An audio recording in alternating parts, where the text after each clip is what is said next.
हाय दोस्तों, कैसे हैं। उम्मीद करता हूं कि आप सब ठीक होंगे। मैं मोहम्मद मुख्तार आप सबके सामने हाजिर हो चुका हूं एक बहुत ही महत्वपूर्ण टॉपिक के साथ।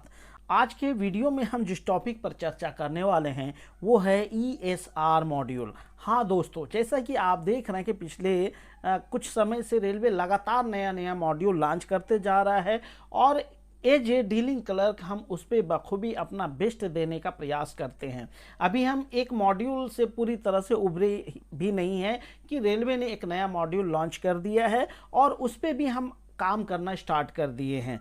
तो यह जानकारी आप तक पहुंचे, इसके लिए हमने यह वीडियो बनाना स्टार्ट किया है। तो जैसा कि आपको मैंने बताया कि ESR मॉड्यूल लॉन्च हो चुका है, यानी रेलवे अब अपने एम्प्लॉय का जो है कि मैनुअल सर्विस रिकॉर्ड को क्लोज करने वाला है और उसकी जगह अब ESR मॉड्यूल लेगा। यानी आपका जो भी रिकॉर्ड है वो HRMS में लिखा जाएगा या इंटर किया जाएगा और कोई भी रेलवे एम्प्लॉई अपना HRMS ID लॉगिन करके उसकी कंप्लीट जानकारी प्राप्त कर सकता है। यानी अब ये डिजिटल फॉर्मेट में होगा। तो ये कैसे काम करेगा और उस पर कैसे रेलवे ने रणनीति तय की है, उसकी कंप्लीट जानकारी इस वीडियो में आपको मिलने वाली है। इसलिए बिना स्किप किए इस वीडियो को एंड तक जरूर देखिए दोस्तों। तो चलिए स्टार्ट करते हैं आज के इस वीडियो को। दोस्तों, आपके सामने रेलवे बोर्ड का एक लेटर दिख रहा होगा। ये यहाँ पे नंबर है दोस्तों, इसको देख लीजिए। ये है रेलवे बोर्ड का नंबर PC7/2022/HRMS/34 और ये डेट देख लीजिए 22 मार्च 2024 का है। दोस्तों, रेलवे बोर्ड ने ये सारे GM को लिखा है और इसमें देखिए सब्जेक्ट में भी चर्चा की गई है, launch of ESR module of HRMS regarding. अब आपको जानकारी दे दें कि सेम जो 22 मार्च 2024 को लेटर इशू किया गया है, इससे पहले भी रेलवे बोर्ड ने दो लेटर का इन्होंने सहारा लिया है। वहाँ पर देखिएगा एक रेफरेंस है 6 फरवरी 2023 का और एक रेफरेंस है 1 मई 2023 का। ठीक है दोस्तों, तो ये रेलवे बोर्ड ने हम लोगों को गाइडलाइन दे दिया है।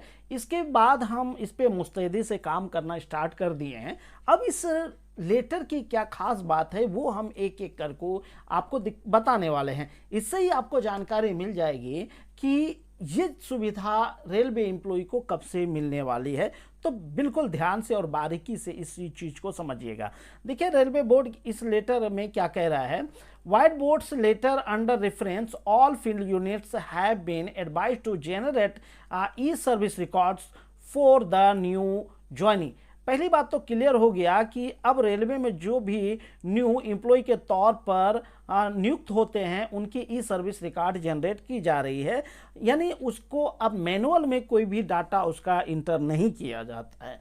तो इसमें जो खास बात है ये है खास करके पुराने रेलवे एम्प्लॉय के लिए जो वर्षों से रेल की सेवा दे रहे हैं, उसके लिए ये क्या खास बात है वो देखिए। आगे लिखा है, Now, in order to ensure that service records of existing employees are moved to digital format, it is advised as under। Clear हो गया कि जो वर्तमान में रेलवे एम्प्लॉई है उसका जो सर्विस रिकॉर्ड है उसको जो है कि डिजिटल फॉर्मेट में ले आना है। यानी हम इनको PDF में बनाकर इसको उनके HRMS ID में एज ए डीलिंग क्लर्क हम अपलोड करेंगे और उसके बाद जो कि प्रक्रिया है कि डीलिंग क्लर्क अपलोड करेगा, उसके बाद वेरिफिकेशन अथॉरिटी के पास जाएगा। वेरिफिकेशन अथॉरिटी उनको वेरीफाई करेंगे, फिर वो चीज़ें आगे मूव करेगा और उसके बाद लास्ट में जो एक्सेप्टिंग अथॉरिटी है वो उनको एक्सेप्ट कर लेंगे। तो ये पूरी तरह से प्रोसेस पूरी हो जाएगी।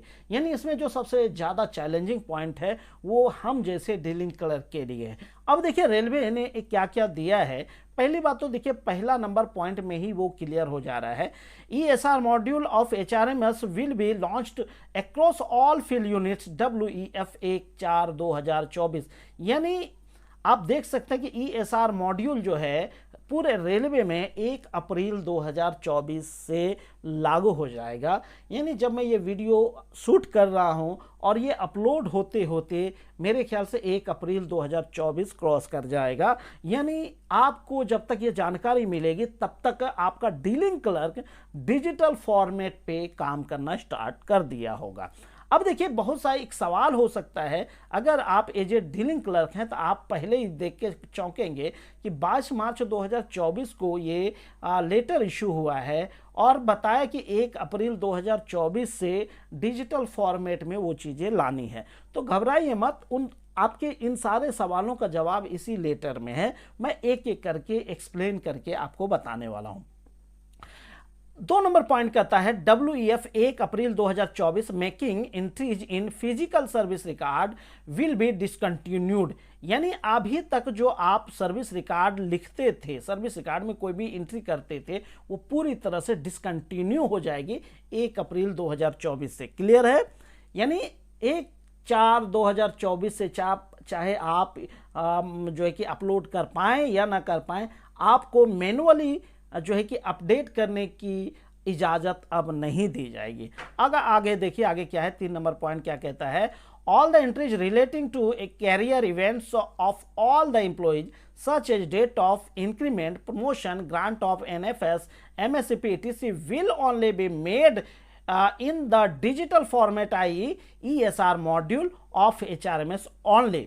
यानी क्लियर हो गया कि 1/4/2024 के बाद कोई भी काम हो, चाहे इंक्रीमेंट डेट को हो, प्रमोशन हो, MSCP हो, कुछ भी काम करना है वो HRMS मॉड्यूल के तहत, और इसके लिए बाकायदा ESR मॉड्यूल लॉन्च हो चुका है, उसके तहत की जाएगी। तो अभी आप देखते जाइए आगे आगे क्या होगा। जैसा कि इस लेटर से पता चला कि रेलवे ने कुछ समय पहले कुछ सर्विस रिकॉर्ड को डिजिटल फॉर्मेट में कर दिया था, वो 4 नंबर पॉइंट से क्लियर हो रहा है। As scanned copies of service records up to 2019 has been uploaded in the year 2019, copies of subsequent years up to 31/3/2024 may also be scanned and uploaded। इससे पता चलता है कि 2019 तक के सर्विस रिकॉर्ड को स्कैन करके अपलोड कर दिया गया। अब कब तक के 2019 में कब तक के लिए स्कैन करके अपलोड किया गया है, उसकी जानकारी हमें 5 नंबर पॉइंट से मिलता है। इसमें देखिए लिखा है, in order to ensure that all the inter connected data in various modules are updated in a dynamic manner, entries from 1/7/2019।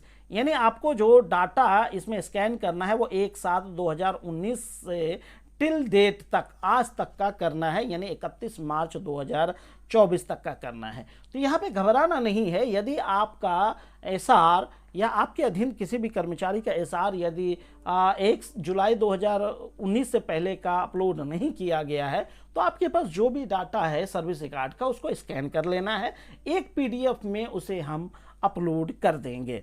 आगे देखिए क्या लिखा है, since the data entry is going to be a time consuming process to concerned units can either carry out the process through own staff or through outsourcing।